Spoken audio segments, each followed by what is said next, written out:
pertama. Kesempatan pertama kami berikan kepada Ibu Anita Sari dari PLD Batanghari. Kepada Ibu Anita, silakan.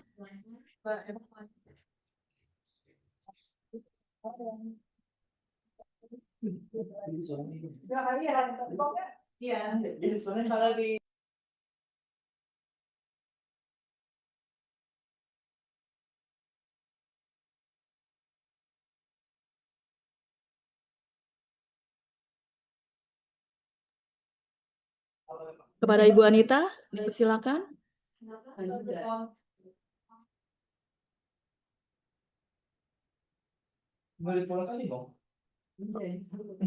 Oh, jika tidak ada respon, kami ke penanya selanjutnya.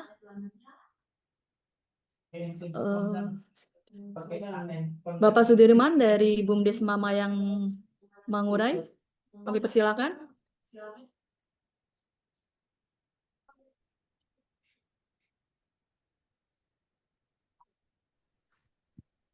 Halo, apakah terdengar suara saya? Iya, sudah jelas Pak, terdengar. Silakan.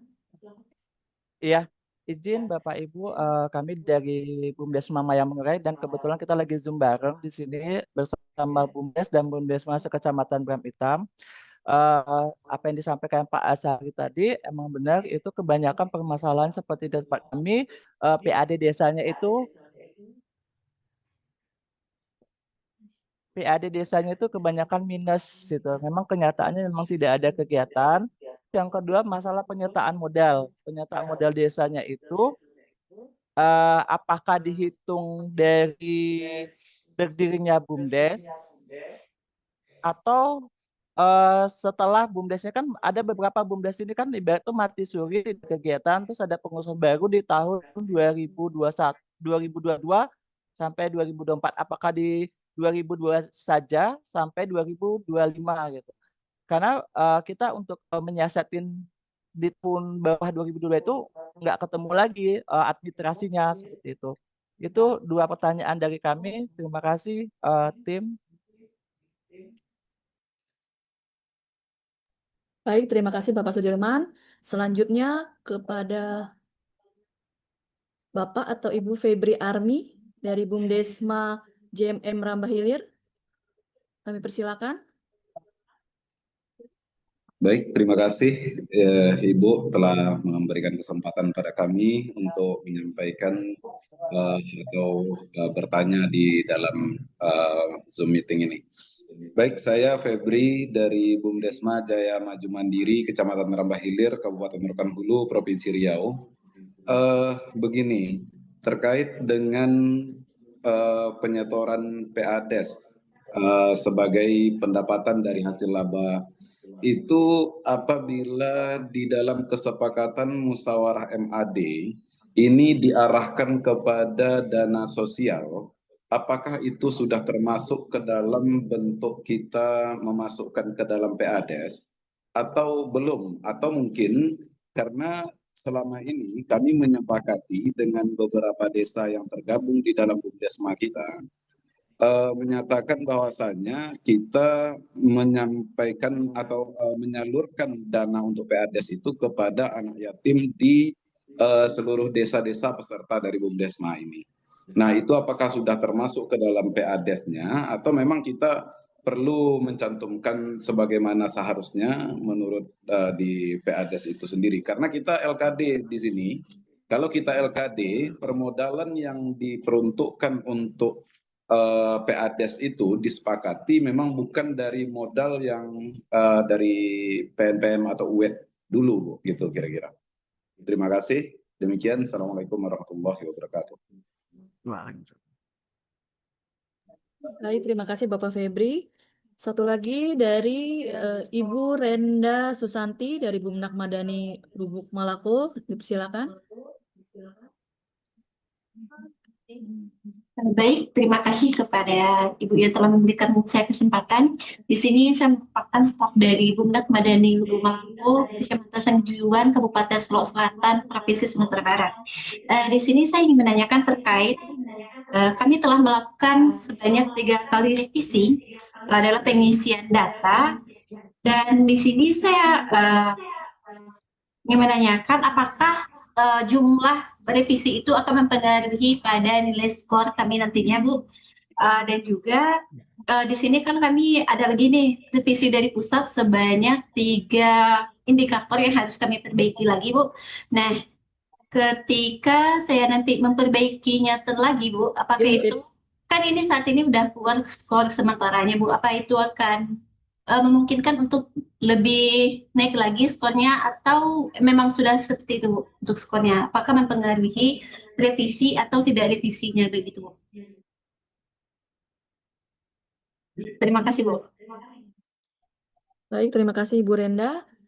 Kami batasi dulu 3 penanya untuk dapat dijawab oleh Bapak Azhar. Kepada Bapak Azhar, kami persilakan. Ya, terima kasih Ibu Febri atas beberapa pertanyaan. Ada 3, 2 dari BUMDes bersama dan 1 dari BUMDes. Yang pertama, penyertaan modal desa terhadap penyertaan modal BUMDes. Seyogianya penyertaan modal itu adalah dari sejak BUMDes itu didirikan. Artinya ketika didirikan tahun 2016, kemudian karena kegagalan usaha, BUMDes kemudian tidak menjalankan aktivitas, dan tahun 2025 karena ada regulasi ketahanan pangan, kemudian BUMDes beroperasi kembali. Dan desa menyertakan 20% misalnya, 200 juta.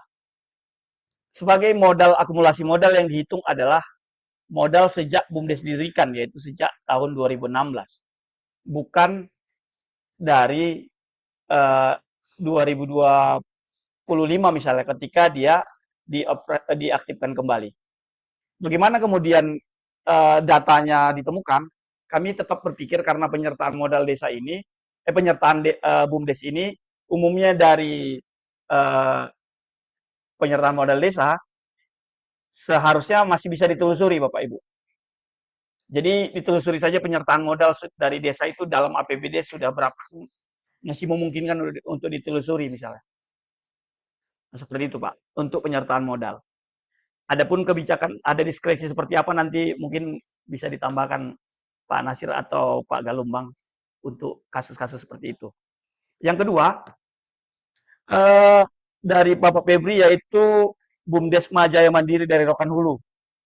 Jadi begini Pak, apakah dana sosial ini masuk kepada anggaran pendapatan belanja desa-desa pendiri? Jika dia masuk dalam APB desa-desa pendiri, baik sebagai pendapatan asli maupun sebagai pendapatan lainnya, dia bisa dikategorikan sebagai kontribusi. Namun, jika pengelolaan dana sosial ini diambil langsung oleh BUMDes seperti halnya CSR pada korporasi swasta, dia tidak dihitung sebagai penyertaan, sebagai kontribusi terhadap PADes. Jadi begitu Pak. Jadi apakah dia disertakan di dalam PBDes, dia bisa diikutkan sebagai kontribusi, tapi ketika tidak dilakukan secara mandiri oleh BUMDes, dia tidak termasuk. Jadi pencatatannya perlu. Bagaimana kemudian perhitungannya? Perhitungan untuk besaran kontribusi hasil usaha dari BUMDes hasil transformasi itu merujuk pada Permendesa 15 tahun 2021. Artinya besaran persentase penyertaan modal desa-desa inilah kemudian dikali dengan jumlah hasil usaha yang dibagikan. Misalkan proporsi penyertaan modal desa-desa itu misalkan 10 desa itu 5%. 5%. Yang 5 juta tadi 50 juta, 10 desa, dan itu setara dengan 10% misalnya. Artinya 10% ketika BUMDes bersama mendapat keuntungan 100 juta, hasil usaha 100 juta, laba 100 juta, yang bisa dibagikan itu yang dari 5%. 100 juta tidak dikali 5%, tapi yang 100 juta nanti dibagi lagi mana yang ditahan, mana yang dibagikan. Ketika dibagikan misalkan 50 juta, artinya desa-desa itu hanya mendapatkan 5% dari 50 juta. Berarti 0,5 kalau dia 5% akumulasi, 0,5 dari 50 juta. Bolehkah desa-desa mendapatkan lebih dari itu? Boleh, tapi kriterianya bukan bagi hasil, tetapi pendapatan lain masuknya kategorinya. Karena untuk kegiatannya mungkin lebih efisien atau lebih efektif jika dilakukan oleh desa-desa. Jadi seperti itu perhitungannya Bapak Ibu. Jadi walaupun BUMDes bersama musyawarah antar desa punya kewenangan untuk membagi itu, tapi tetap harus merujuk pada regulasi. Itu terkait pembagian PA desa untuk BUMDes bersama hasil transformasi DBM XPNPM. Yang ketiga, untuk pengisian revisi apakah mempengaruhi nilai? Jadi yang mempengaruhi nilai bukan banyaknya proses revisinya, tapi data final yang sesuai yang mempengaruhi nilai. Kalau misalkan datanya valid, kan ini nanti ada scoring misalnya. Scoring ada skala, ada dapat nilai 1, 2, 3, 4, 5 misalnya. Ketika data yang disampaikan itu valid, tapi misalkan tidak valid, tapi dia besar, itu yang mempengaruhi Bapak Ibu. Jadi yang mempengaruhi nilai bukan banyaknya revisi, tapi data yang disampaikan valid, sehingga sistem dapat membaca sesuai dengan yang diperintahkan oleh pengatur sistemnya, yaitu oleh rumusan sesuai dengan Capman. Mungkin itu sebagai jawaban pembuka. Mungkin ada dari ketua tim kerja ada